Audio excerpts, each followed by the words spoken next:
Welcome back to my channel SG family. জয় Shrikrishna, Radhe Radhe. SG ফ্যামিলির পক্ষ থেকে সবাইকে স্বাগতম। সবাইকে জানাই গুড মর্নিং, শুভ সকাল। তার সাথে সবাইকে জানাই অনেক অনেক শুভেচ্ছা, অনেক অনেক অভিনন্দন। তো বন্ধুরা, সবাই কেমন আছো? আশা করি সবাই ভালো আছো।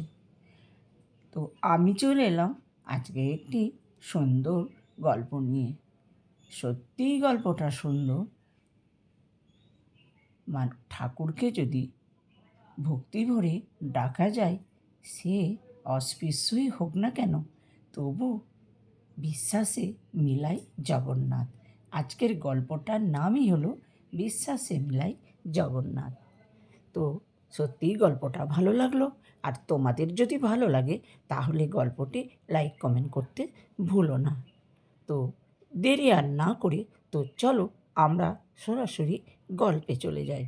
আমার গল্পটা খুবই ভালো লাগলো, তাই আমি তোমাদের কাছে শেয়ার করতে চলে এলাম। আশা করি তোমাদেরও ভালো লাগবে। তো চলো। বিশ্বাসে মিলাই জগন্নাথ।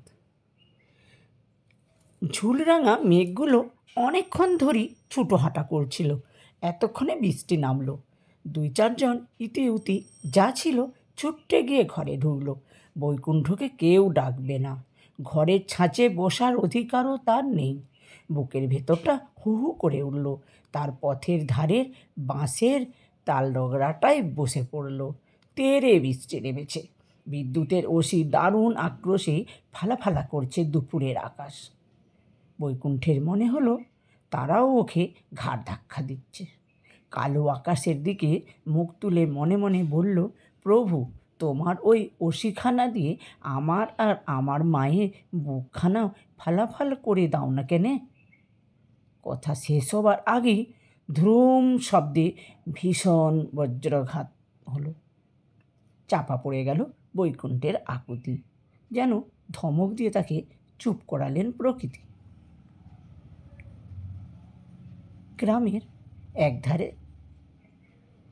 একধারে একেবারে বাইরে থাকে ওরা। সে অস্পৃশ্য, কেবল জাতে নয়, মানেও নিচু। যে পেশায় চর্মকার। সে যখন পেটে তখন তার বাপকে খড়িসে কাটল। অভাগী মাটারে কেউ জায়গা দেয়নি। সবাই কইল স্বামীকে খাওয়ার ডাইনি। তবুও তার পিসি বৌদিকে রেখেছিল। কিন্তু বিধাতা যখন যার কপালে আগুন লেখে, সে চিতায় জ্যান্ত জ্বলে।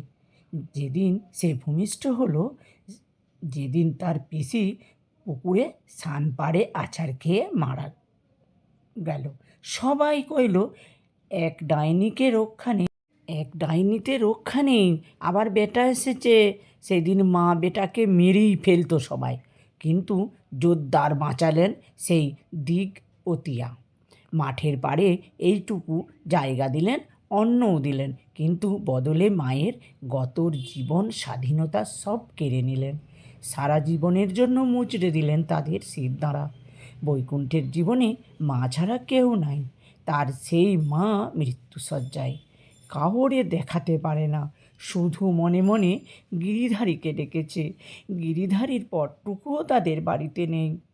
মন্দিরের চৌহদ্দি মারাতেও দেয় না কেউ। শুধু মায়ের মুখে শুনেছে মস্ত বড় বড় চোখালা 3 জন গিরিধারী আছে ওই মন্দিরে। গিরিধারী তার মস্ত চক্ষু দিয়ে সকলের দুঃখ কষ্ট দেখে। তাদের কষ্ট দূর করে প্রশ্ন জেগেছিল বালক বৈকুণ্ঠের মনে, সেই প্রভু কি তাদের দেখতে পায় না? গতকাল রাতে ডোমকাকা এসেছিল চুপি চুপি। বলে গেছে কাল তার রথের দড়িতে হাত ছুঁয়ে এসে মায়ের কপালে দিতে পারিস যদি রোগ সেরে যাবে। কাপড়ে সর্বাঙ্গ ঢেকে লুকিয়ে ঢুকে গিয়েছিল ভিড়ের মধ্যে। কিভাবে যে তাকে চিনতে পারল কে জানে। এখন সর্বাঙ্গ দাগরা দাগরা মারের দাগ। বাম চোখটা তো ফুলে বন্ধ হয়ে গিয়েছে। আবার বিড়বিড় করে বলে উঠল বৈকুণ্ঠ, গিরিধারী বলে কেউ নেই, রঘু বলেও কেউ নেই, ওই রথে কেউ থাকে না, বৃষ্টি কমে আসছে, রোদ্দুর বেরিয়েছে। তাড়াতাড়ি পথে নেমে পা চালালো বৈকুণ্ঠ। কেউ দেখলে আবার মারবে, গরিবের কেউ নেই, সে মারার জন্যই সবাই মুখিয়া হয়ে থাকে, সে মরার জন্যই জন্মায়। কি গো, শুনতে পাচ্ছ না? টানতে বললুম তো, টেনে দাও, পথটা এবড়ো খেবড়ো, আমরা দু ভাই পাচ্ছি না। আচমকাই বৈকুণ্ঠের পথ রোধ করে দাঁড়িয়েছিল তিন ভাই বোন। ছোট্ট মোটাসোটা বোনটি সুপারির পেটো বাঁশখোলায় বসে আছে, আর তার দুই দাদা পাতা ধরে টেনে টেনে নিয়ে আসছে এই রে গ্রামের বাচ্চাদের চিরাচরিত খেলা, রথ টানাটানি খেলা। কিন্তু পথ বড় বাজে, দুই ভাই হিমশিম খাচ্ছে। আমি থতমত খেয়ে শুকনো গলায় উত্তর করলুম, তুমি ছাড়া আর কে আছে গো? হে তাই? আরও কিছু বলতে যাচ্ছিল বৈকুণ্ঠ, বলতে যাচ্ছিল, তোমরা কি এখানকার মানুষ নও? জানো না আমার ছায়া ছোঁয়াও পাপ? তার আগেই কালো ঢিঙ্গিপোনা ছেলেটা টেনে এনে সুপারির চাট ধরিয়ে দিয়ে বলল, হেসা মারো হেসা, জোরসে মারো হেসা। একবার টেনি ভীষণ ভয়ে গুটিয়ে গেল বৈকুণ্ঠ। ল্যাংচাতে ল্যাংচাতে পড়িমড়ি করে ছুটে চলল মাঠ ভেঙে। কেউ দেখলেই তাকে মারবে। পিছনে তখনও তারা চিৎকার করছে, ও দাদা কি হলো, ও দাদা। ছুটে ঘরে এসে দৌড় দিল বৈকুণ্ঠ। উলুঙ্গিতে একখানি মৃদু প্রদীপ জ্বলছে। আস্তে আস্তে এগিয়ে গেল সেদিকে। তারপরেই চমকে উঠল, আর্তনাদ করে উঠল, মা, এরা কারা? ক্ষীণস্বরে মা বললেন, জগন্নাথ, বলভদ্র আর সুভদ্রা বাবা। ইনি গিরিধারী, আজ মেলা থেকে ডোমকাকা পট এনে দিয়েছে, আজ একটু যাও করছি, আজ প্রথম তিনি এলেন, মা খুব খুশি। ঝড় বৃষ্টি নেমেছে, হাউ হাউ করে কাঁদতে কাঁদতে ছুটে যাচ্ছিল বৈকুণ্ঠ। গিরিধারী, এমন ছলনা করলে কেন? কেন? ঠান্ডা বাতাস তার পিঠে শান্তির পরশ বুলিয়ে যাচ্ছে,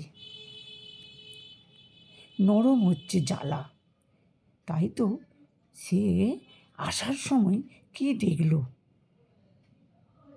তার মা উঠে বসেছে, রান্না করছে, প্রভু প্রভু প্রভু আর্তনাদ সোধা বাতাসে মিলেমিশে অদ্ভুত সাঁই সাঁই স্বর তুলল, যেন বলল, এই তো, এই তো আমি, এই তো আমি আছি, এই তো আমি আছি। তাই মা ছেলের বিশ্বাসে আজ জগন্নাথ মিলল। এই গল্পটি তোমাদের কেমন লাগলো?